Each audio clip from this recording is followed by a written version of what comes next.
wrong for me to feel, yeah. Tell me why you on your knees, yeah. Never thought I had a dream, yeah. Kicking off the covers, I'm too hot for this bed. Give me space, I need to breathe, yeah. Giving face, giving it beautifully, yeah. Yeah, it's just me and my clique, yeah. We might be the hottest, but we let you in. Angel energy, let you sit with me. Angel energy, angel energy, angel energy. We got sympathy. Angel energy, angel energy.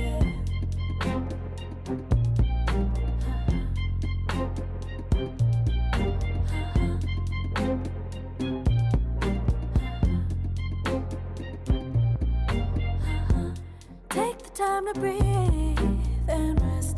Let yourself feel the best. Feel it all so deeply, so deeply. Divine with how we be, yeah. Aligned with everything, yeah. More than a dream, vulnerable and strong, yeah. We feel everything. Angel energy, let you sit with me. Angel energy, angel energy, angel energy. We got sympathy. Angel energy, angel energy, angel energy. Let you sit with me. Angel energy, angel energy, angel energy. We got sympathy. Angel energy, angel energy.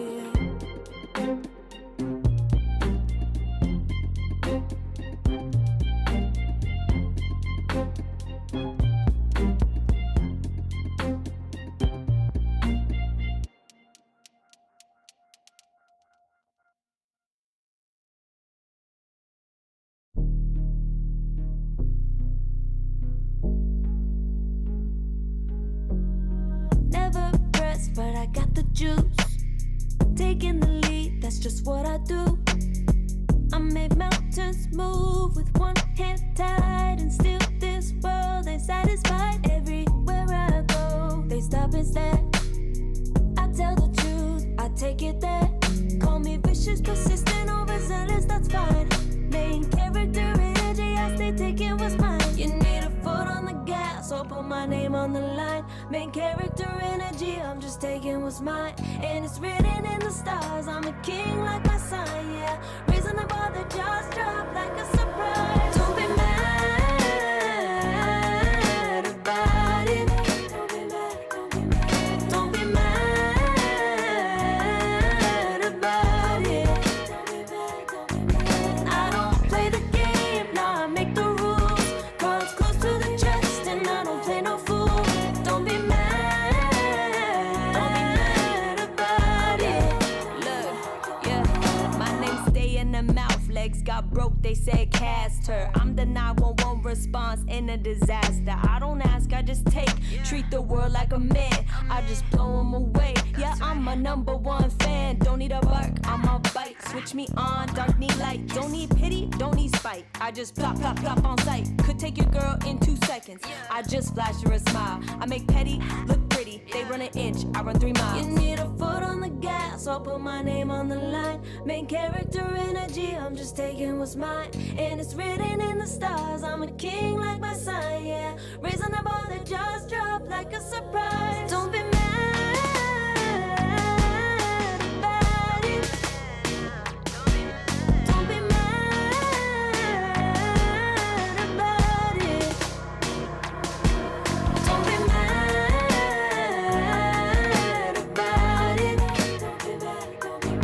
Don't be mad about it. I don't play the game, nah, I make the rules. Cards close to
burning up all my desire to be greatest days coming in waves. And no, I ain't no stranger to the fire, burning up all my desire to be great. I gotta just open the gate. All I need is saving from hitting the pavement, understand it when I'm impatient, that only I give to me. All I need is a little love in lonely places, the strength to stand fear in the face, that only I give to me.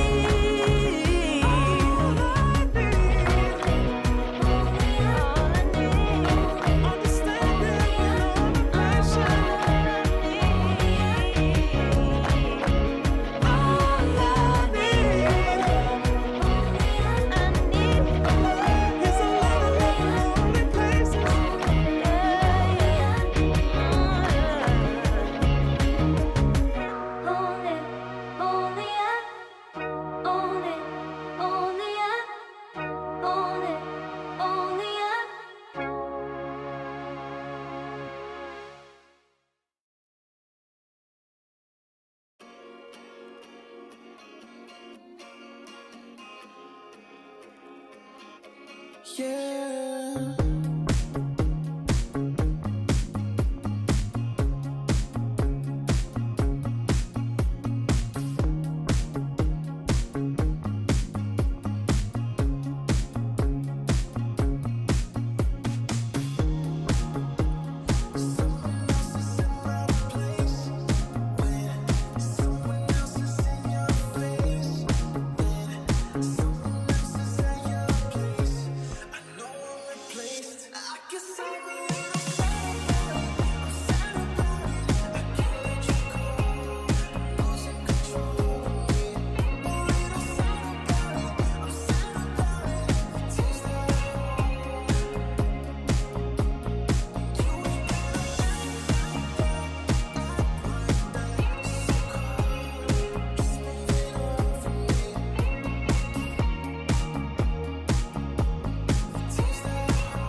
I pack my suitcase, headed out the door, I keep my shoes laced. 2,000 miles away from home, a couple dollars in my pocket, never stopped the boy before. I load my bags and hit the road. Miles past, turning back, found my track, face the fact, she a cold one. Never gonna settle for none, stay up every night till I won. Don't want a slow rise now, I'm confident opulence isn't a long ride out. When I look back now, I'm astounded. A quiet boy from old age, but always thought the world was a stage, yeah. I celebrate one last late night, my old pack my suitcase, headed out the door. I keep my shoes laced. 2,000 miles away from home. A couple dollars in my pocket, never stopped the boy before. I load my bags and hit the road. I'm headed to LA. I'm headed on my way. I'm headed on my way to LA. Headed on my way soon.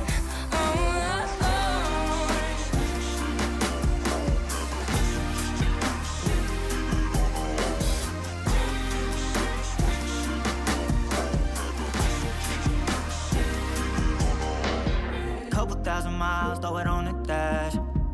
Shit, the 10,000 hours, can't let them pass. Yeah, well, I was putting time in, you was pulled up wildin'. You always had shit to say, now when I see you, it's silence. Thought I'd have a Grammy by 25. Commas after commas next to dollar sign, yeah. Had to remind myself why I'm living this life. Look at all the late nights, it'll all come in due time, yeah. Made for the fight, for the pain and the climb. Tied to the life I chose.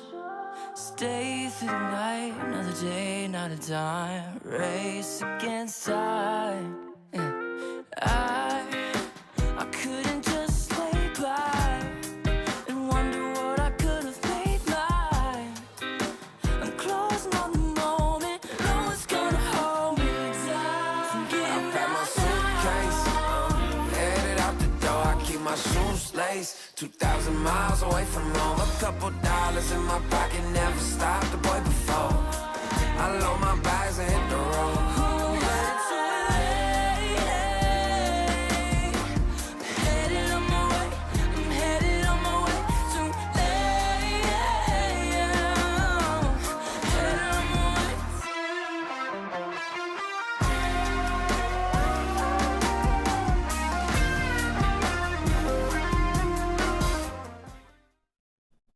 Good morning and welcome to another beautiful day of Dota. Before us here, it's the ESL One Raleigh closed qualifiers for Eastern Europe and day 2, where we dip into the lower bracket for a little bit, and a couple of teams that we weren't expecting down there. Yeah, that's true. Yesterday we had some crazy stuff happening. We had 9 Pandas getting taken down first of all by one move. We had also, of course, VP beating down Navi, so that's going to be our first matchup here. I just didn't expect to go in and say, oh, lower bracket time, let's have 9 Pandas Navi in the first round. What?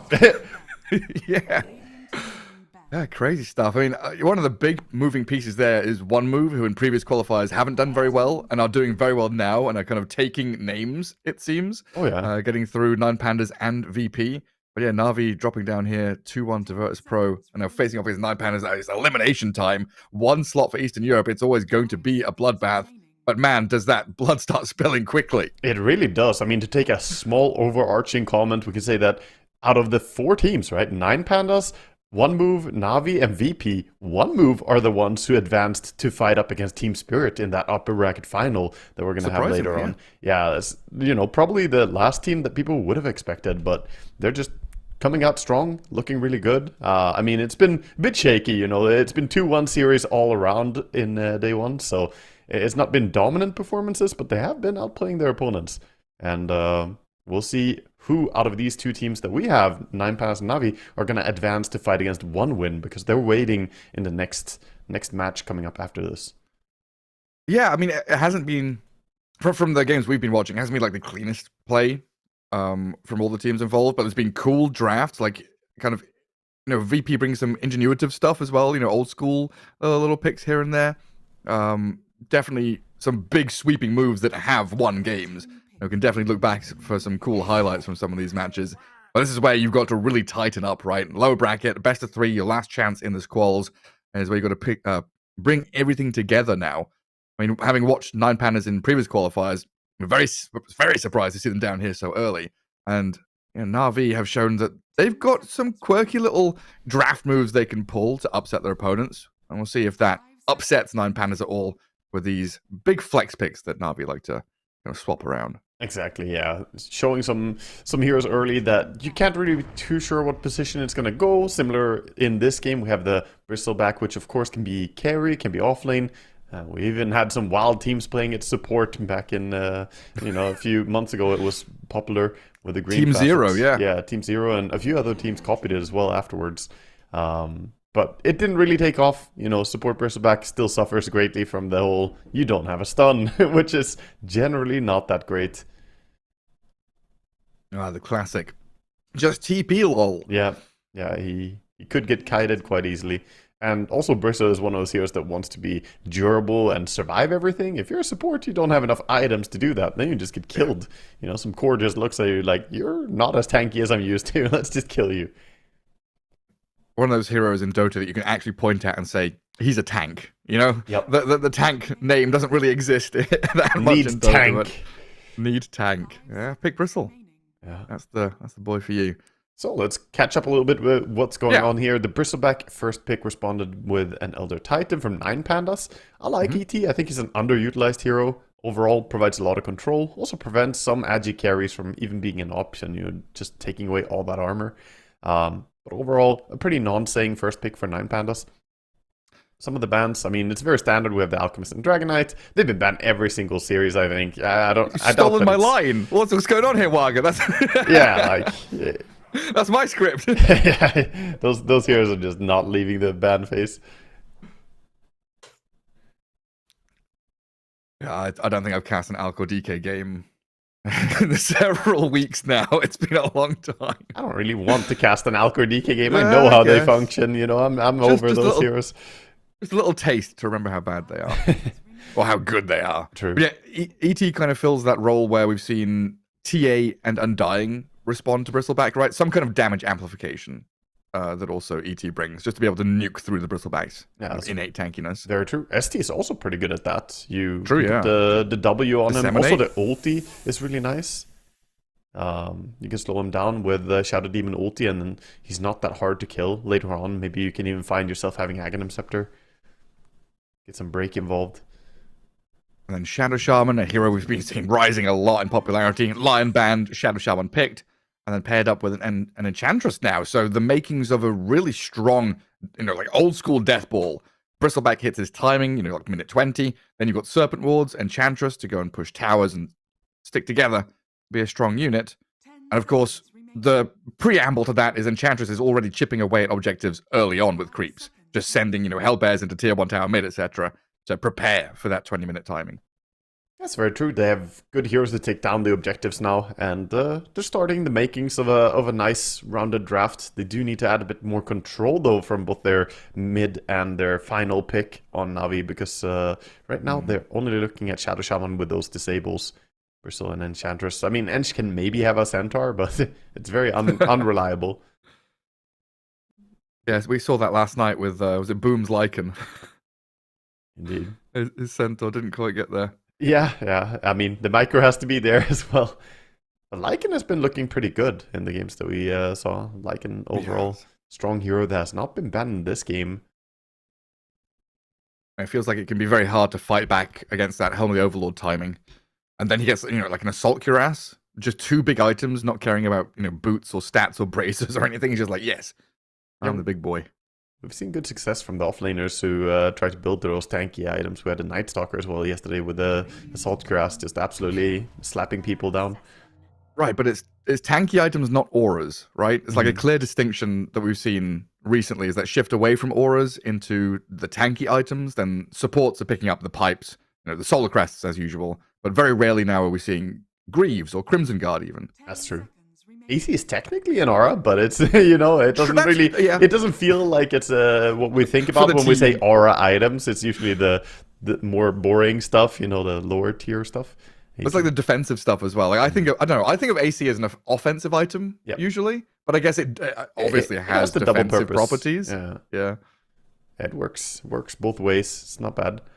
We have 9 Pandas adding in a TA, which is pretty common when you see a Bristleback. I'm almost a little bit surprised that Navi didn't choose to shield their Bristleback pick with a TA ban.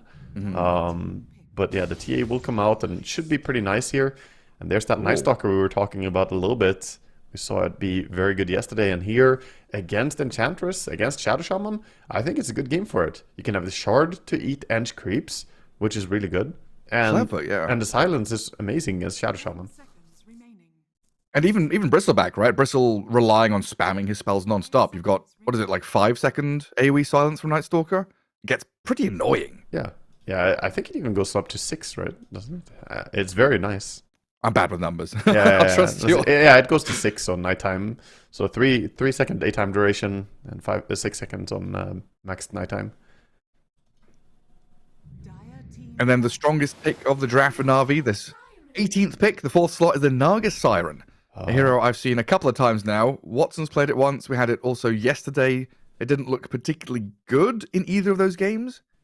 It didn't really impress us in those games. And also, Like, it didn't look bad. Yeah, it didn't look awful, but Naga, like I said back then, it's a hero that needs to hit the timing very, very hard. She doesn't really do fantastic in the ultra late game anymore, but you do have a strong power spike when you have like Manta, Heart, and you feel like you can just run at the enemy.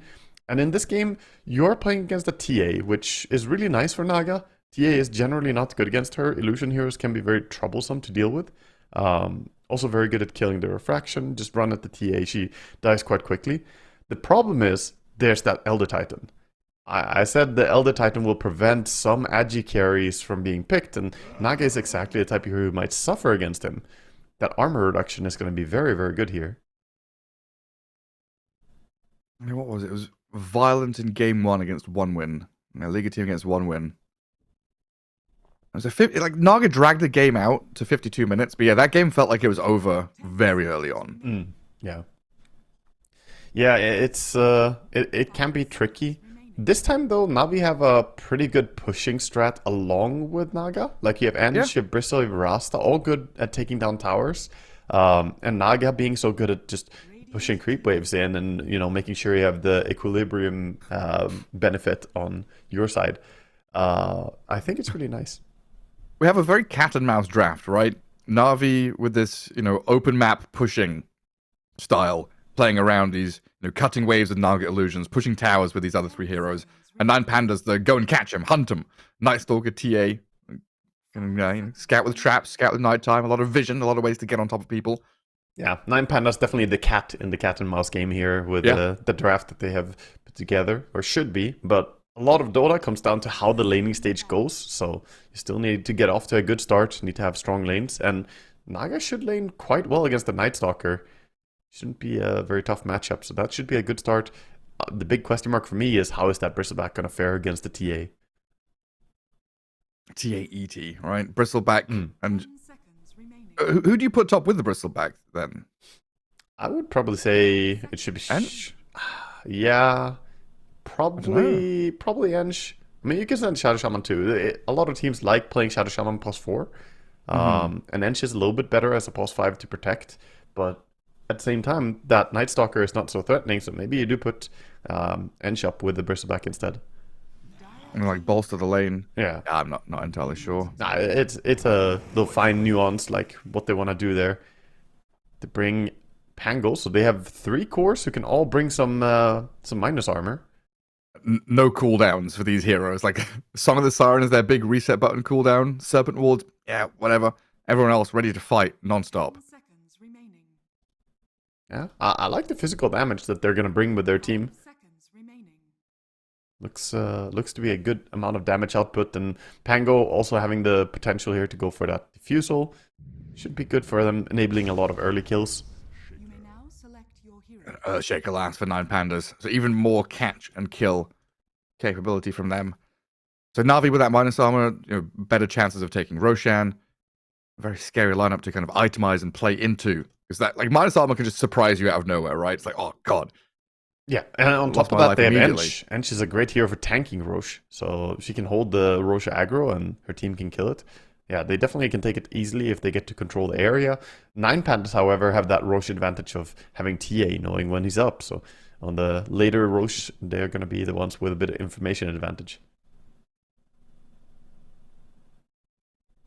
Always a big fan of this Earthshaker pick, though. Yeah, it's looked so good. Ever since we were casting Stormstormer, right? Was it last year now? Mm-hmm. Yeah, it was last year. Was it Bangkok as a qualifiers for that? I can't remember now. It was a while ago. Bangkok qualifiers, yeah. Yeah, because he kind of just picked it up and we were like, huh, You said you've seen it a little bit in pubs. I'd never seen it like at all. And then the entire run was like, oh, carry Earthshaker, mid Earthshaker. Yeah, I mean, Shaker has been the hero for quite a while now in pubs, but it just took over more and more in Pro Dota as well. But it's like, yeah, Tiny Shaker or Spirit are kind of the norm heroes that we expect to see. Then if we get some excitement, it's like, oh, Magnus mid, how spicy. Well, Pango, hey! Yeah, and Lina. That's about the hero pool for mid. Of course, there's still some other outliers, like we get the every now and then some Invoker games. Oh yeah, we have the Sniper or something. But rarities. Yeah. See the facets we got here for the different heroes. It's going to be Void Blades on TA. We also had the deconstruction for ET, so if he locks onto enemy heroes, he's going to be taking away their armor. And Night Stalker really messes with the whole clock of the game as well, huh? Daytime to start off the game. It's not nighttime. Can you still do, observable scouting tricks in daytime? No, not really. So it's a little bit weird for the Naga who sends out illusions like, oh, I can check if they have a... wait. You can't. I can't. Like maybe with a tree, like bottom Radiant Tier 1, the trees ones, you could do it? Yeah, so for people who... Yeah, you can definitely go behind trees and check if there's a ward on a cliff, but... you just can't use the nighttime For fog. people who are not as aware, the Tier 1 towers during nighttime have less vision than they have attack range, which means that if there's a ward, they will see targets and shoot them. But if there's no ward, you can actually walk into their attack range and not get shot because they can't see you. So that's how pro players check for wards quite frequently. That's why you often see, two heroes kind of sat mid, pretending to be a ward or like just giving vision with their heroes. They also get baited. And boom, and QBFY already doing a few little love taps onto V-Tune. Grab the bounty rune, get the 2 for 2. Solo's going to come back and bodyguard the TA back to the lane. Yeah, no more messing around there. Do want to keep an eye on bottom lane and see how much the ET is going to be able to do. Solo definitely knows his way around this hero. First few creep waves, ET can be very oppressive if he finds his moments to go in. Wants to fight with that Astral Spirit.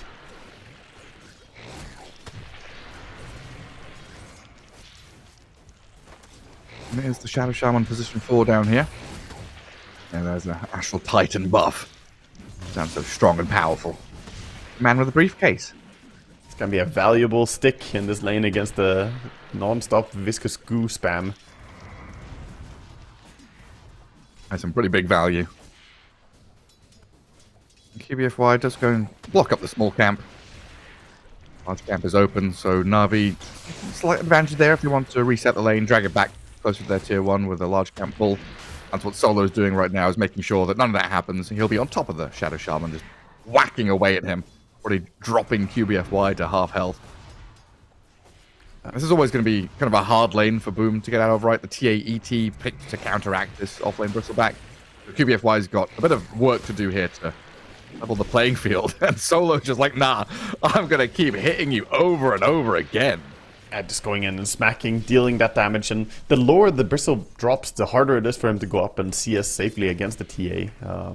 So it's going to be a tricky lane. He is spamming a lot of Viscous Goo, but already 16 Magic Stick charges on the TA. Obviously gives a lot of mana and HP to her as well. And Boom only getting his 4th last hit now. Over towards mid, Pango 5 and 1. So raises Earthshaker 10 and 6. As we've come to expect, especially early days here in this Earthshaker versus melee hero lane. The other melee hero gets bullied by the Slugger. It's very, very strong. The Enchant Totem takes all of your last hits, and the Aftershock is so good for denying your opponents repeatedly. Yeah, Slugger really just added a lot of harassment to what otherwise was already a hard lane. Shaker used to deny you a lot, and that was already frustrating, but now he keeps doing damage to you by just sending creeps flying at you. It's like you get the creep denied in your face, and then he harasses you, so you've got to buy, a salve or more regen. But you can't, because you don't have the money to do it. You just kind of, oh crap, I've got to buy a bottle, I've got to buy my stats items. Very often we see Earthshaker opponents sat at 100 HP just waiting for Rune. Like, please, I beg. Yeah. Bring rotations mid. Yeah, quite common actually. See, small camp being dewarded down bottom, so TA and ET looking to be able to have access to their pull. Meanwhile, top, the Naga managed to farm up a Centaur camp, as it was Radiant who pulled the camp actually, but Naga enjoyed farming it. That's good for her, yeah. Lays on this Night Stalker, double braces for him. Starting things off with a bit of tankiness to get through this lane. I guess with double bracer, it's like unlikely Night Stalker dies up here.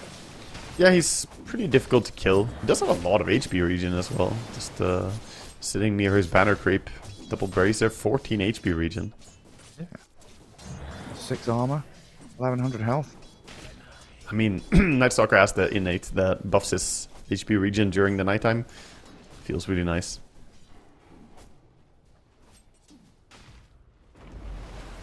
Nagasaran repositioned back in front of her tower though. So it continues getting a few more last hits. Still at the bottom of that list. Ooh, QBFY. Taking big clicks. Trouble. Does ET with 118 bonus damage. I mean, there's no escaping this, is there? Can he outlast He lost it now, ET though. Buff? Oh, the shackles last long enough. So QBFY survives. Yeah, the new Astral Spirit as well means that Bristleback has to run away. Turn tail and run. And then Lupsi denies himself to tier 2 top. There's very low resources. Looks like they were trading into that Enchantress who almost dies as well. Yeah, Lace is doing what he can to get good CS here, but it's a little bit difficult while being completely alone. Shadowdemon comes back immediately to help him out again. Oh, mid? A lot of damage onto this Pango. He doesn't have any spells. Is he dead? I mean, yeah, Razor just running him down. First blood solo kill. Not something we've come to expect out of mid lanes nowadays, but Array's getting the upper hand on Sanctity. That's really big, actually, getting a kill like that. Pango was going for the bounty rune, trying to get a refill on his bottle, but like we said, just too much harassment continuously from this Shaker.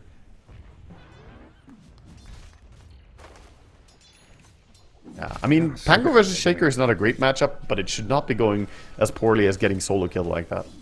No, Earthshaker's having a grand old time. Level 6. You could even look for another kill here if Sanctity gets a little too forward into the creep wave. They're going to go for it. Straight up. He shield crashes into the creep wave, you echo slam him, and you kill him again. Oh man, he has to walk of shame now as well when he respawns. He does have boots at least, but this is disaster on mid lane. Good rotation by Shadowdemon. He sensed weakness. He's like, oh, you died once? I'm gonna just show up and see if we can find one more kill. Was he smoked? Because there were 2 Radiant Observer wards watching River and top jungle. Oh, they're Radiant wards, not Dire wards. Yeah, I'm dumb. Never mind. How did the Pango not see him? Because the Pango didn't have any vision. Yeah, are you blind, Pango? What the hell? I was expecting a straight 1v1 and SD pops in. Yeah, no honest mid laning. QBFY enjoys some of the experience until the Pango shows up again, but Pango now 2 levels behind his counterpart. That's real rough. And this is before Earthshaker even goes and farms the stacks, right? Yeah, and SD has prepared some nice stacks for him as well. Triple stack on the big camp, triple stack on the ancient camp. Plenty of gold to take there once he has his ulti available, so... Yeah, 60 seconds to go. The most satisfying move in the world. Oh yeah. A big echo in the creeps. You just gotta hope that an enemy comes in and scouts it at the right time as well, and you just randomly get a kill. Like a bounty hunter. Just there. Some poor guy just strolls into the wrong part of the woods. That position 5 Ricky got what he deserved. Well, Wisdom Runes going 1 for 1. No stealing, no sneaking. But Kaori is going to come across, grab one of the large creeps, scout out the stacks that Lupsi has been making. So Navi knows that this move is absolutely coming, just whether or not they actually can contest it at all. Yeah, I don't know. It's difficult to get in there and try and prevent this. Yeah.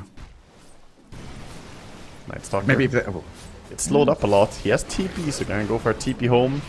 Does have enough HP as well. The face boot's giving the valuable armor there to stay alive. Yeah, the double brace are paying off. I was like, if Navi had Shadow Demon or someone, maybe they could poison to scout, the stacks and see what's going on. Here comes the slam. Here it comes. Just echo slam the creeps.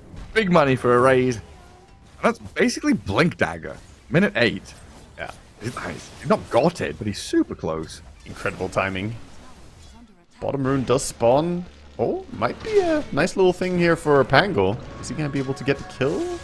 Oh, Solo gets the regen rune. Oh, now you no. need to Rolling Thunder. Oh! And Solo, he's putting himself on the cliff, and the Fissure is there to block Sanctity, in fact. What a good 2 ways Fissure. out of there for the ET. That was really nice. And ET, of course, with the regen, just going to go back to bottom lane, so great engagement for him. Pango ulti forced. Meanwhile, top lane, Jeez. Big disappeared. popper damage. Yeah, 3-point Shadow Poison right now.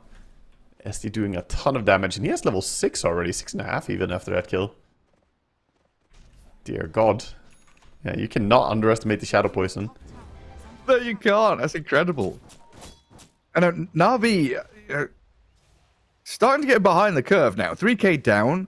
Top lane has been sad. Mid lane's been a disaster, and bot lane has been Bristle versus TA. Not good. Yeah. What are they lanes- to do to recover? Well, they're trying to farm Ancients for themselves in big camps, but it's getting stolen right now. V-Tune invading here, taking away the big camp. Pango is It's a in the... masterclass. Yeah, Pango is in the vicinity, but doesn't have ulti. The Wild Wing working against Navi, putting that Shadow Shaman closer to the TA, and closer to death. Oh, Shaker with the blink. He jumped the Shadow Shaman. Ooh. Little escape out there? No, not happening. The Blood grenade thrown by Solo. It's actually great for killing Shadow Shamans. Even has a backup blood grenade on Solo. He's ready. You're guaranteed to finish him off. Now a silence and a stun onto Sanctity. Slapped up by the ET and dead. Great movement in by this Night Stalker. Just swings in. Finds the opening. Pango dead yet again.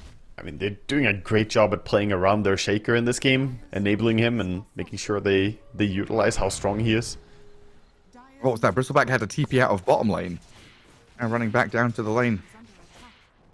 And with mid tower, taking heavy fire right now, Pango's gonna try perhaps to go back and defend, but there are 3 heroes around mid.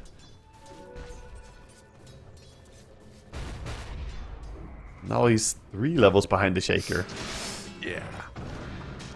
A hard game for this Pango now. Oh, Shaker wants bottom. He has ulti available. They have a deep ward as well, so it'd be nice to dive tower. QBFY just getting run at by ETTA already. Does get the jump in with a raise, catching both. Well timed there. After a little hex out of QBFY to save himself, but they don't follow through for the bonus skill. Just kill off Boom, then go for tower. Yeah, they're expecting the Pango could be there, but Pango TP'd mid, so he actually doesn't have a way to react to this dive. Now back to stealing stacks, huh? Oh no, the resources. They wanted this for a Bristleback. Bristle has 0 painful. game. This is also exactly what we were concerned about. First pick Bristle, don't ban TA. You end up having half her net worth at minute 10. This is just not a great time for Bristleback. Like, Silver Lining, Enchantress is doing Ench things. That bottom tier 1 has had a creep on it for like the past 2 minutes. She's sending, like, dark, I don't know what the most recent one was, like, Dark Trolls and a Centaur at it, a Hellvex. There's a little mud another one golem. coming. She's sending whatever she can find, man. Go on. This Wild Wing Ripper is gonna win against the tower. He's got enough Well, HP. mid lane, they've got to catch. A disruption into Earthshaker jump, takes down the Pangolier. We're trying to bait our observer to go and look at a mud golem while kills are happening mid lane. QBFY chased down and obliterated here by 9 Pandas. 8-1. Navi so far haven't really woken up. Apart from maybe Kiori, who does get the tier 1 tower. Yeah, finally opens up something there, but V-Tune has no intention of leaving the area. He's gonna keep playing here. And Bristleback, I mean, he's working on a Vanguard, but he doesn't even have a single component towards it yet. Just have 900 gold, but 12 minutes going for a Vanguard and not having it is just absolute despair. So they need to play around Pango. They need to enable him. Once they get the Diffusal, maybe now we can activate around Pango and go for kills. The problem is, Naga wants to just farm. So it's really going to be just an underfarmed Pango who is 3 levels behind his counterpart, and his 2 supports having to make the plays while the side lanes need to recover. And in hard games, Naga can be that hero that just vacuums everything, right? Where all the net worth goes to her and the rest of the team has an even worse game. So it's a difficult balancing act to have Shad open the map, cut waves, and play Naga as Naga, while also trying to give Bristleback and Pango a way back into the game. Like, they need safe farm. But Naga has to go and play enemy side of the map, maybe? Yeah, and look at the 9 Pandas right now. They're just crushing down towers, 5 manning for the tier 1 tower, and then quickly going back to the lanes. Super systematic. One by one they topple. There's Diffusal Blade Pango, but his Enchantress in the top jungle being charged down here by 9 Pandas. Demonic Purge to slow down Kiori. There's a fair amount of heal from these next attendants though, and it looks like Kiori is going to be fine. And a Fisher does block Navi out. Earthshaker holds the line and keeps the Pango away, who used Rolling Thunder to try and turn this fight around. Pinging that there should be a ward on the cliff. There isn't actually. There's a ward a little bit higher, but Pango was spotted by the Night Stalker Night Vision. That's how they blocked him off there.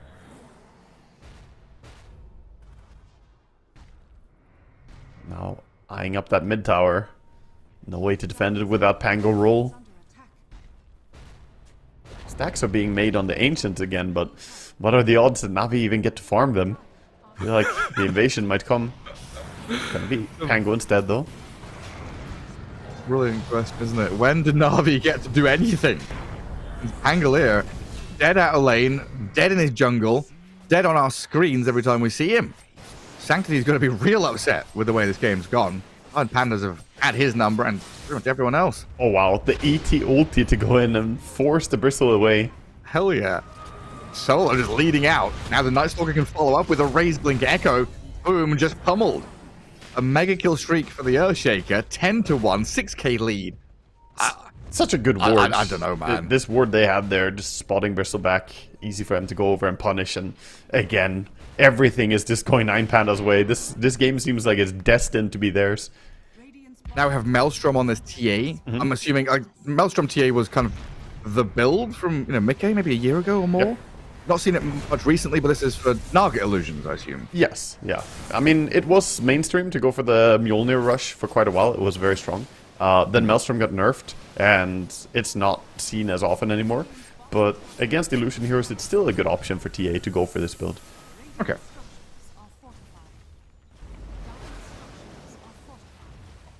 And he's playing pretty tempo, looking for a blink and a shard after his Maelstrom, so not really going down the full farming route, but more looking to go and keep fighting.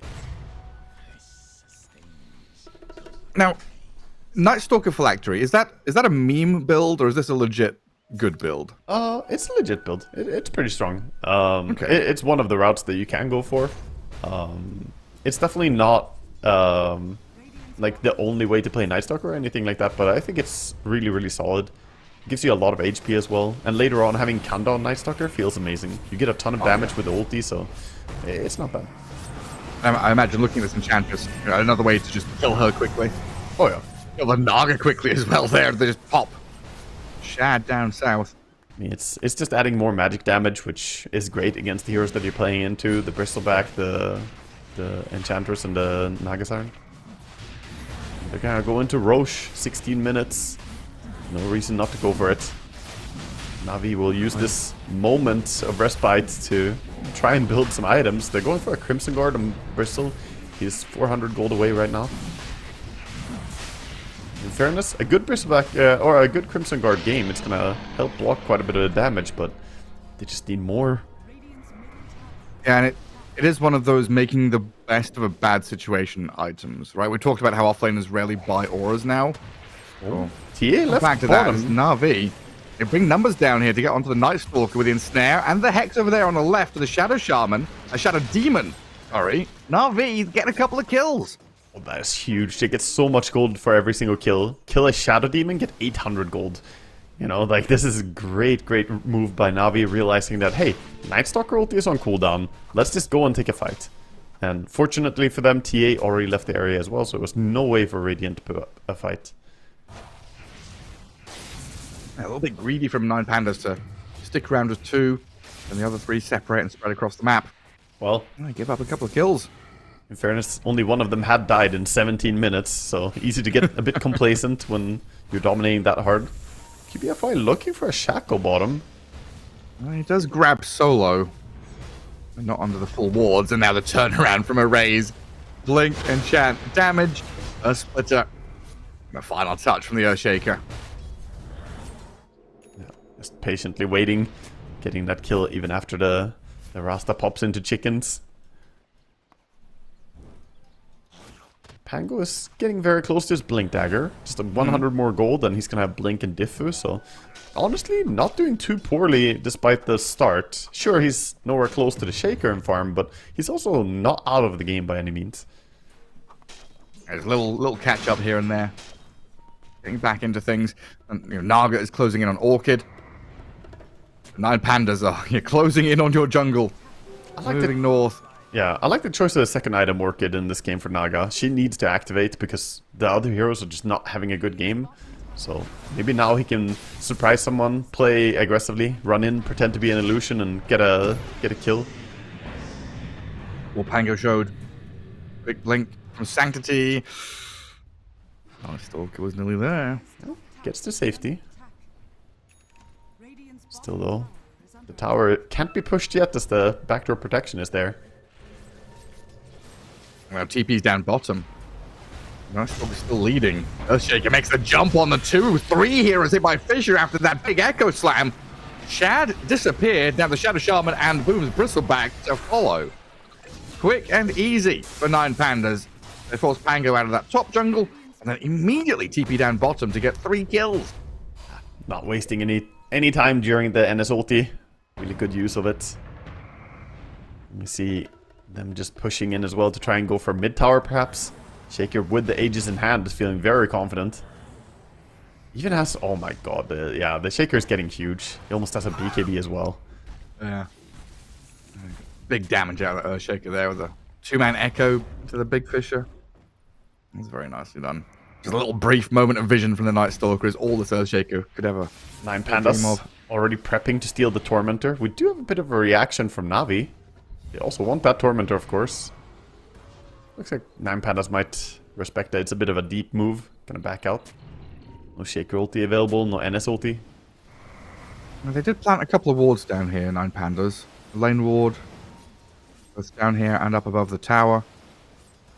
They're still sticking around and kind of farming backwards through the area, but holding this line by the river. I see the Bristleback with that lane ward, going to poke their heads back in, but now Navi, the ones with the high ground, that advantage. 9 Pandas expecting it for now. They can use the ET Spirit though. If they send in the ET Spirit and just scout, it's very annoying for them to try and hold the high ground. And TA traps too. We've got a sentry that has been dewarding them with Boom for now, but... Yeah. 9 Shaker Pandas. ulti in 15 seconds. He has BKB now. He just walks forward. He's under full dire vision right now. Razor apparently is still going to go jump in front of this Bristleback, take him to half HP. They pop the Hex on him, and the Rolling Thunder's good into the back lines, connecting on 3. Able disruption and an Earthsplitter with the Earthshaker landing while Nightstalker's turned on, shackled but only half health.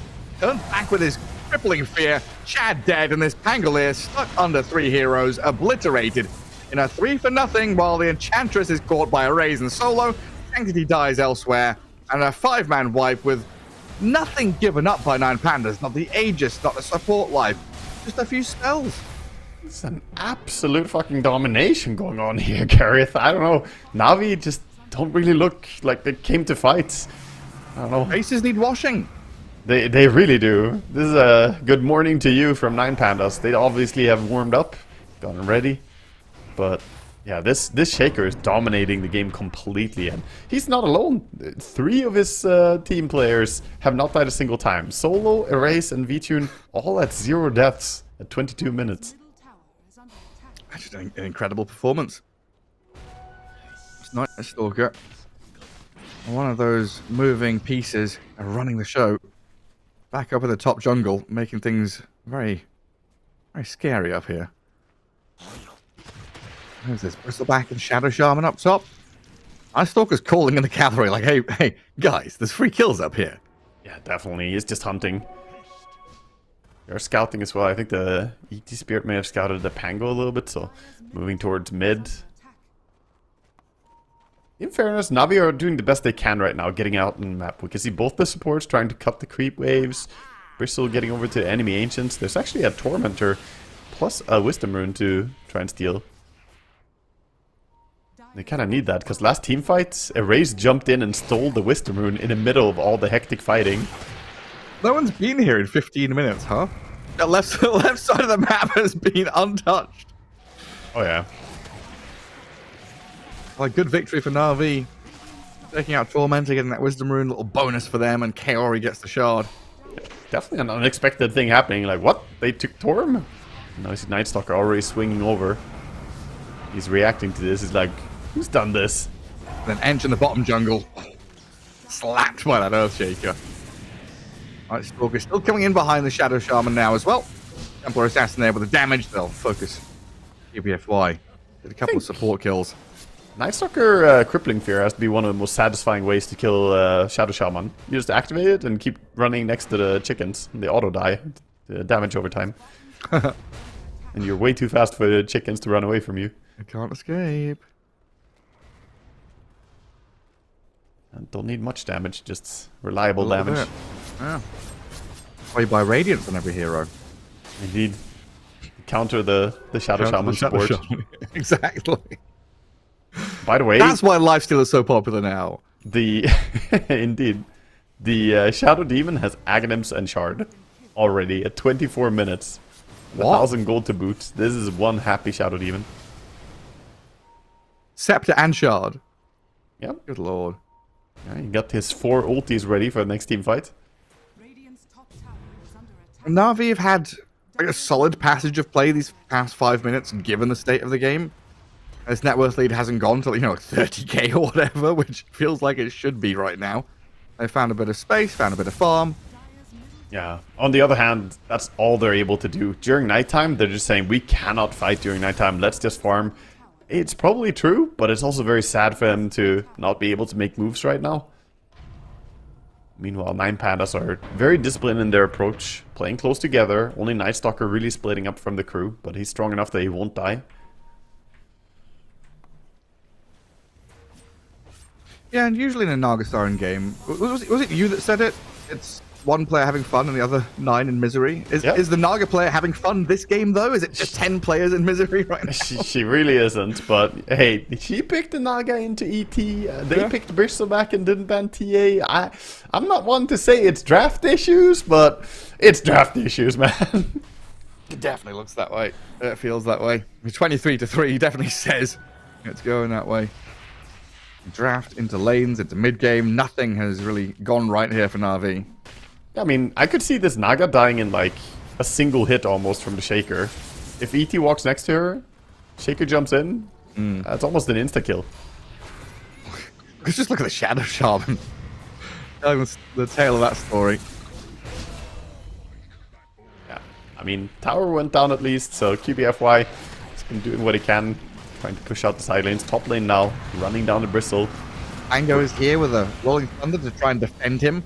The Bristle is now broken, running back with no health left, and looks he's the one to pick up the kill, while Pango TP's out mid-roll. Oh, but who's this? A straggler. A freebie. Kaori, come back here. Does leap away from the ET, trying to stomp her. Now the TP home, a wise decision. Good move by Kaori to get out of there. Barely gets away before the disruption would reach. Very short cast range on that. Meanwhile, mid-tower, the Wild Wings. They're doing everything they can on these supports to take some towers. So, it's still 17 gold lead, which, 17k, it has been the advantage for the last 5 minutes. They have not been able to build on that gold lead. It's actually flatline entirely. But it still feels like it's just a matter of time. They get the Roche, gonna get that Aegis, and they will come to your high ground. What a fun graph. 13 levels up. It literally just flatlined. Well, it feels like 9 Pandas are dominating. Navi are squeezing a lot of farm out of the map. Holding on to their hope. When was that? Minute 16, 17? 17 minutes? 10 minutes ago was actually that last kill, really? Ouch! Yeah, it's been a little while. But, they got towers. They also killed a sentry ward since then, so exciting stuff. Great. Sentry ward. I love that for them. The big win. Brilliant. Don't even get any money or experience from sentry wards. No, but you do get a CS. It shows on your scoreboard after the game, Gareth. It's excellent. God damn. The banner is dropped. Intentions are made clear.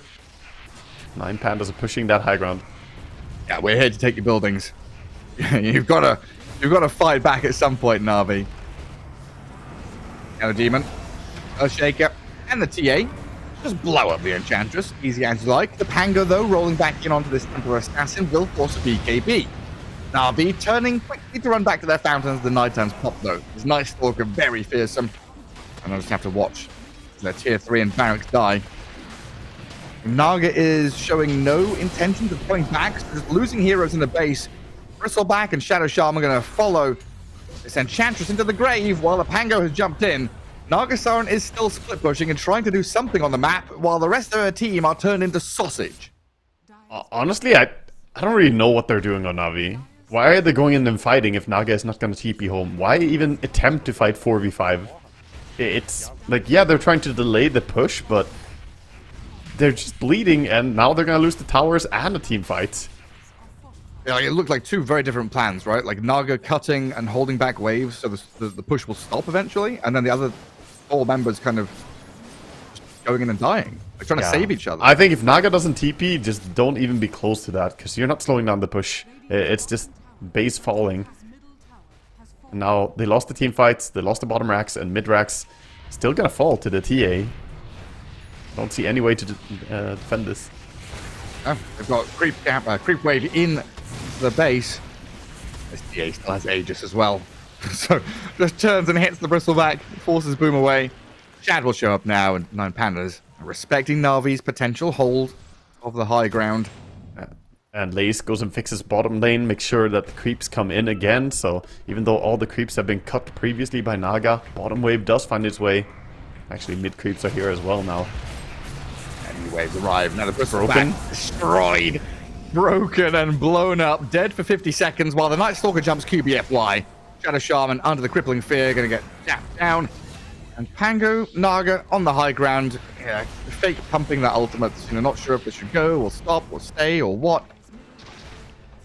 Navi, this game is just a disaster. You can have one of these. It's a best of 3 after all, so not gonna get immediately eliminated or something, but Navi really need to wake up after this game. A lot of stuff just doesn't really feel right for them right now. Arcane Rune, Octarine Core, halfway to a refresher on the Shaker. Well, it's level 25 is like minus 60 seconds cooldown on Echo Slam or something, right? Yeah, it's 50% CDR. 50%, that's what it is, right? So you cut the CD in half to begin with, and then you have some stuff, yeah. With Arcane Rune and Octarine, you could probably get it down to like 25 second CD, I think, at the lowest. Something like that. Come on, let me dream of the 10 second. What was that prism, the neutral item? Oh, yeah. Spell Prism. Spell Prism, yeah.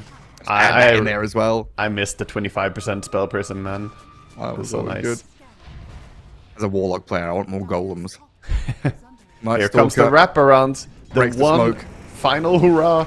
They've already been spotted. Shadow Shark coming against the jump on Shadow Demon. The Shadows going at each other, but the self-disruption saves him. Sanctity rolls in. Doesn't get the connection. Navi just get turned on here. 9 Pandas are far too strong. The Naga gets back to high ground to run. The mirror image is doing some damage. They get a couple of kills. ET down and Aegis claimed. Naga Siren now with a Song of the Siren to try and buy back with Navi to turn the fight. Maybe I spoke too soon. Maybe 9 Pandas aren't too strong. Navi holding, turning back on his Earthshaker and Night Stalker. The impetus damage with the Naga, and the damage looks good. They kill Earthshaker off. Now they've got to deal with V2. Night Stalker's also contending with his Pangolier, forcing him to chase. To race down. TA gets out of there. They do manage to hold it. An amazing hold by Navi. Does come at a lot of cost though. 3 buybacks used for them. A buyback was used by ET as well. But still, pretty spectacular hold. The Enchantress doing a lot of damage in that fight actually. With her shard and her auto attacks. She was laying in quite a few impetus into the enemy as she was being ignored. Yeah, Bristleback, however, doing like 100 damage before he got killed. The break. Sad times for Boom. He just hasn't had a game, but I also feel like that's what should happen when you see, you know, a first pick Bristle with so many counter options, and the SD break is just like that's the final nail in the coffin for him. He cannot stay alive. And the question is always, you know, what next? Navi, win a team fight technically. There's a lot of buybacks, and now they are planting themselves in enemy ancients to play out the map. A good move then into the right place, right time. Just they don't feel strong enough to hold that area once everyone from 9 Pandas has respawned. No, it's gonna be difficult, but they do have some stuff to play around. They have Hex on the Naga Siren, so she can try and set up kills. Night Stalker is out here now. Naga will think better of staying. It leaves some illusions to go cut the wave. But the rest of Navi back on their side of the river. But maintain the lanes, push out bottom in particular. Well, 9 Pandas just gonna slowly reset. In a minute and a half, they'll know when Roshan spawns up. It feels like... They probably feel like the game should have ended already. Yeah, 9 Pandas, I mean, even though last push was not successful and they died and had to retreat with some heroes, it was still doing the damage that we expect, the buybacks. Top lane, Shadow Shaman trying to sneak away. Link? Ooh, just about. Yeah, trap off the mark slightly. Solo nearly there with the Observer Ward, but doesn't see him fast enough. Nice reaction by QBFY, gets to safety. Yeah, another big push is coming. Night Stalker always out here scouting. And Shad is doing the little thing where he's pretending to be a pair of illusions with his real hero. So if somebody walks up there, he's got that orchid ready. Well, they want to take the fight outside base. Pango, pump faking. Thinking about Rust rolling, in. huh? Blink Hex for Shadow Shaman. Night Stalker breaks out of it straight up and takes him down. QBFY and Boom both gone. B-Tune with his BKB refraction ensnared for now as the Rolling Thunder does crash in towards 9 Pandas, but Earthshaker has zoned pretty much everyone from Navi out. Another Blink Echo slam the double onto Naga now, kills him off. A triple kill for Erase. And Laze chases them back towards their throne for the GG to be called. Navi, no chances left here in game 1. 41-6. It's the most dominating performance so far of this qualifier, I think. Out of all the games that I've seen, it's just not even close. 9 Pandas, they just looked like they were in a completely different league in game number 1. Now, the crazy thing is, Gareth, we don't know how game number 2 is going to look. Maybe Navi will wake up, but we hope so for the players in the team, because this was not a very fantastic showing. Solo kills on mid lane, not really reacting. It just didn't look good from them. Yeah, I mean, we've had a couple of these games in the quals, right, where one game is, super close, the next game is a 35-minute stomp where 20-9, 41-6, whatever it might be. These teams, draft-wise, play-wise, they can take games off of each other. We were talking about it previously, how there is no real hierarchy here. Maybe you separate Team Spirit as like S tier, and as everyone else is like A tier, apart from maybe one or two teams you drop down to A- or something. All these teams are well capable of outdrafting and outplaying each other. So hopefully, game 2 turns this around, and we'll see Navi strike back. We'll see you after the break.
can feel it in my blood, through my veins like a melody. I can feel it, I can feel it. So alive, floating high, I can finally breathe.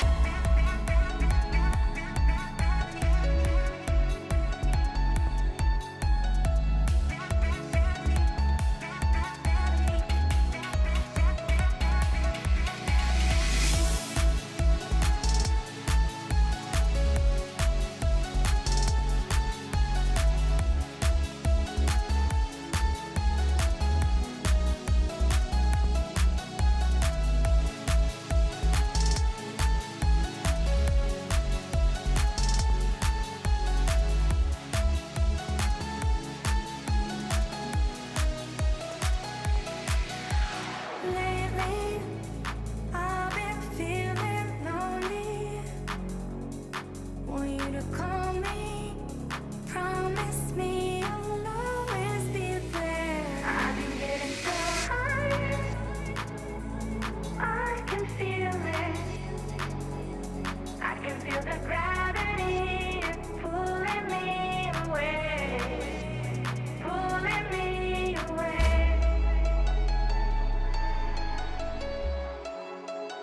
Pulling me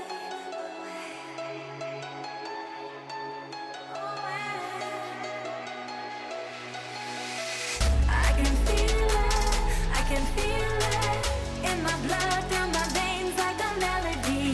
I can feel it, I can feel it. So alive, floating high, I can finally breathe.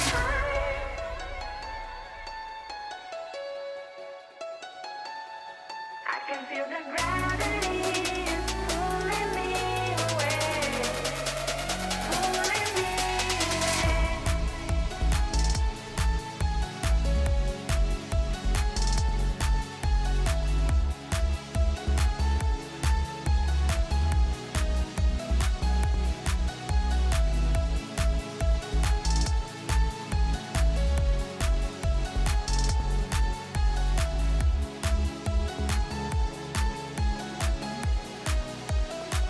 I've been getting so high, I can feel it.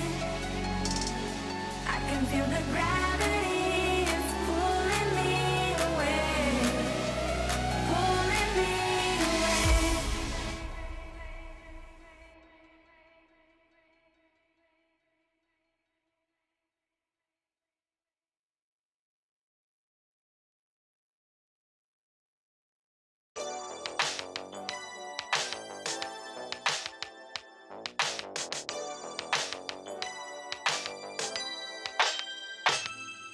Ooh, the day that boy walked my way.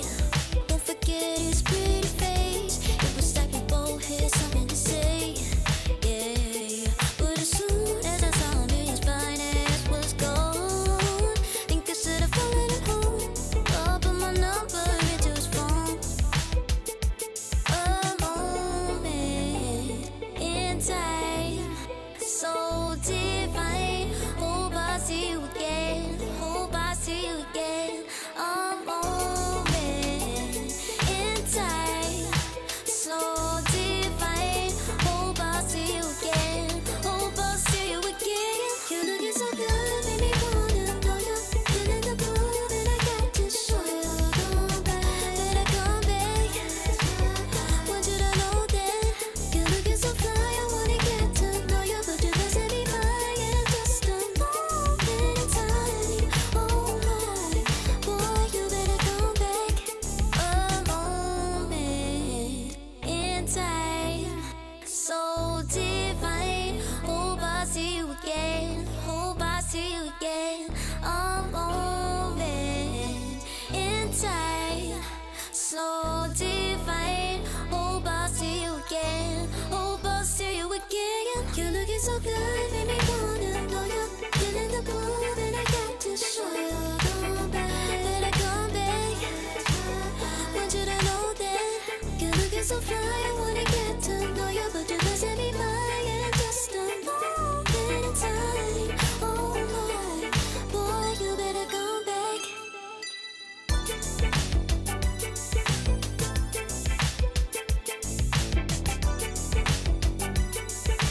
disappear. You can see it's true that I won't.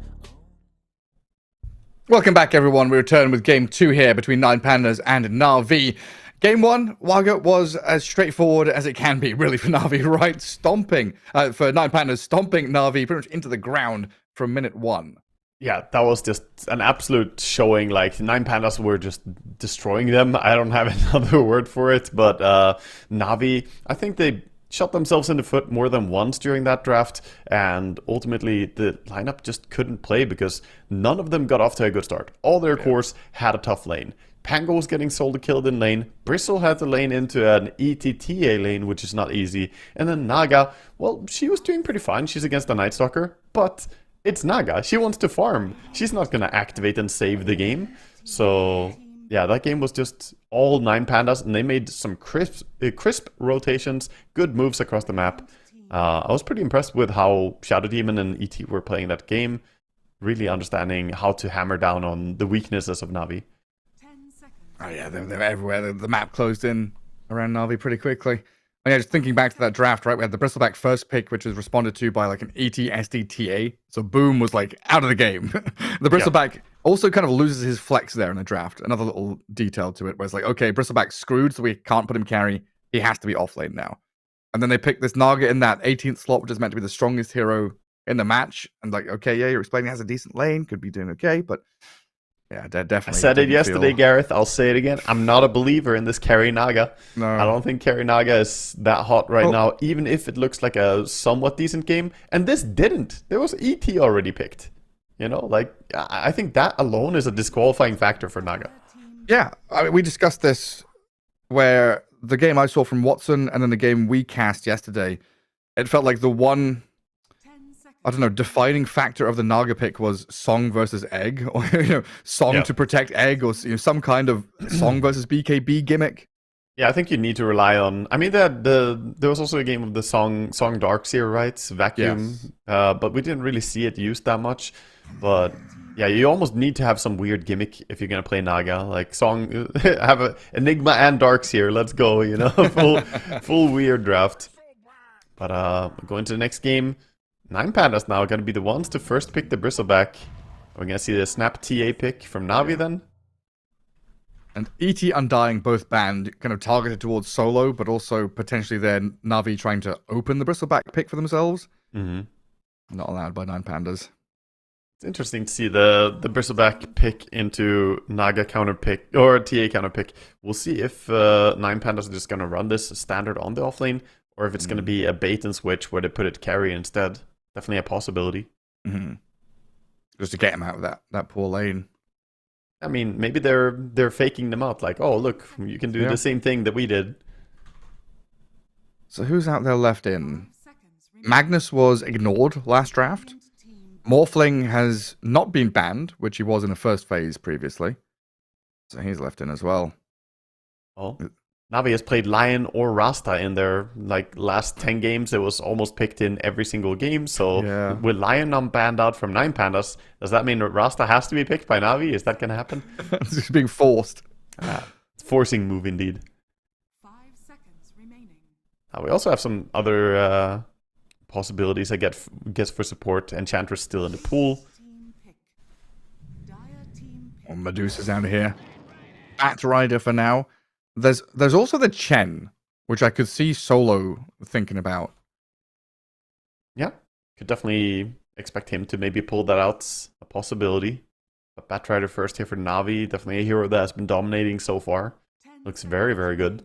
And quite high pick rate in the qualifiers so far. 5 seconds remaining. That offers you so much against this Bristleback. Debuff immunity. Piercing disable's always handy. Very true, very true. Right, so the last couple of times 9 Pandas played Bristleback, they had a Lich. We're looking back at this, and it was like 3-4 of the Bristleback games most recently. Just a lot of protection for him. Yeah, I'm almost surprised we haven't seen more Lich, to be honest, in this qualifier. We haven't had more than maybe one game of it being picked, but Lich is really still a very, very strong support that I think, as you mentioned, pairs really well with the Bristleback. They're going to go for the the Dark Willow first instead. Perhaps a bit of a stealing move as well, taking the Dark Willow away from Navi. So they're really forcing the Shadow Shaman for QBFY? Or is he maybe on the Bat Rider? Yeah, but Pugna now for 9 Pandas. So solo Pugna. I'm assuming the Pos 5, and we put this Willow up top with the Bristleback or the actual carry. If they do that lane swap you're talking about, could be, Dark Willow plus Magnus or Mars. yeah, I'm still on board with that would have been nice, like lane swap, because carry Bristleback is still very strong as well. And right now, I think Navi are just expecting this to be an offlane Bristle. And there could be some value in not having to lane against TA. I've seen it so many times, Bristles coming out of laning stage with like 3k net worth, TA having like 6k net worth. It's not a good time overall for Bristle. This lane is hard.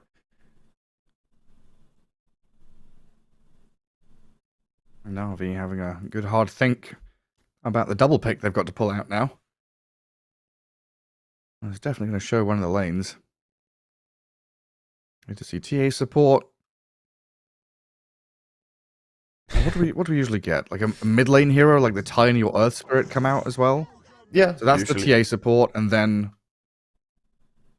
I think we'll see perhaps an offlane pick pairing up with a Batrider now. Okay. I mean, Axe is an option that you could go into, because Axe turns the Bristleback around, which is already very neat. And That's Axe nice. Batrider is a strong lane that we have seen used before as well. Like, how important is the flex here? Like, do you have... Quite often we'd see, like, an offlane, or a hero that plays both offlane and mid in that spot. Then you've got last pick to resolve it. But here they just see Night Stalker as a strong hero. Navi is a very obvious draft, I feel, where they have limited to no flex. It's basically just TA possibly as a mid is the only flex they have. But with Bristle in the pool, this is a safe lane TA, so they're basically showing their lanes very clearly. When the Night Stalker offlane, let's see what 9 Pandas want to put up against it. Yeah, they are now. So I was wondering if that was going to be like a Pango or something, right? Which is like, here's our mid hero, but could flex, and then the wait till last pick. But they say, yeah, like you say, just show it now. Yeah, I think they could have also grabbed something like Tiny, which, I guess these 2 squishy supports on the side of 9 Pandas, you could exploit that. No. We've learned our lesson about the boom offlane Tiny. He gets life stealered. Oh, yeah. I didn't have much of a desire to have the offlane Tiny. I was just saying that it's good enough that you could pick your mid hero already. Navi did that a couple of times where they picked Tiny in that slot and then they swapped it to offlane and picked a different mid. And then VTune picked Lifestealer into Boom Tiny like 2 games in a row and crushed him. Offlane Tiny against Lifestealer sounds like one of the worst times you could have on the offlane, yeah. Dude, it was so sad for him. It was so sad. Now the PA Pugna. Pretty strong lane. Constant harassment from the Pugna and then PA jumping in. And this Pugna was picked to give that protection against physical damage from the TA. Good tower push alongside the Bristleback, who can kind of tank and press forward onto objectives. Yeah, always good to have a healer as well, along with Bristleback, right? Someone who can true. just fix him up. Because, yeah, he's tanky, but you also want to keep those resources nice and high. And now the mid lane battle of the bans. Magnus, maybe? I mean, PA is already picked. It's usually the other way around. Yeah, it is. Usually we see the Magnus pick and then PA ban, but with the PA shown, I think Mag could be a really good hero for 9 Pandas. 5 seconds remaining. See if Navi have a different hero they're more concerned about. The mid pool is pretty open right now. Earth Spirit, Tiny, Magnus, Earthshaker. All the big ones. Yeah. Puck. Like all the spirits. Pangoliers is what I'm expecting. I'm done with Pango. I'm done with that hero. Yeah, but the pro scene isn't. Tiny gets banned out. Navi not thinking they want that. Then again, it's also 9 Pandas with the first pick, so... If they ban Tiny, I feel like they might not be on to Magnus. Because I think between the two of them, Magnus should be the priority ban. I wonder if it's slipping their mind, It's easy to forget a hero when you look at the draft like this. 5 seconds remaining. Nine Pandas just like rubbing their hands together, like, don't ban Magnus. Don't Dude, ban. that's how it goes. When you sit there and you're waiting for your last pick, you're like, don't see it. Don't see it. Take your time, Navi. Do not ban too early. Navi looking through the strength heroes. Like, there's no Magnus here, right? He's gone. Yeah, surely. Right, You're really hiding taking down in the Universal. Yeah, with all the other funny heroes. And taking their sweet time over this last ban, and it's the Earth Spirit, so Magnus left in. Now the question is, did Nine Pandas see or want the Magnus, or do they have something else up their sleeve? Yeah, they could also just ban something else and pick like Shaker. It's completely fine. Because now Tiny is gone, which is one of the heroes that's standing pretty good against the Shaker. Lina is gone, Earth Spirit is gone, a lot of the staple mid heroes are gone. 5 seconds remaining. Dire team pick. It's gonna be... Okay, Puck ban. Magnus versus Shaker lane, let's go. Yeah. Sanctity has had some pretty good mag games. It'd be funny if Navi get the Magnus themselves instead of Nine Pandas. Yeah, that's why it didn't ban. They're just hoping it will slip to them. And it probably will. And he has played Magnus against Pango before, and he dominated that matchup. I think you're right. Wow, okay. I think we might. You know what would be see really funny? Or If the Magnus Shaker. was banned and we just both of us didn't see it. Yeah. I had looked through the ban list like 3 times already, but he might just go Shaker. He really has a pretty nice situation here. I wonder why they ban Puck. I feel like, yeah, later on it's annoying for Pango to play against, but the lane matchup is so nice for Pango. Ember. Yeah. That's another classic Pango counter. Ember generally wins this matchup really hard. The most common is the no flame guard build with just max Sleight of Fist and Searing Chains. It's a very tough matchup for Pango to play. A hero that can potentially play faster alongside this Night Stalker. And now you've got Sleight of Fist with minus armor from TA, Bloodlust, it all adds up. Yeah, I mean, Ember is very good with Bloodlust as well, since it makes, you know, his rotations a bit quicker. For him, it's more about the movement speed. Speeds up your Remnant, speeds up your rotations.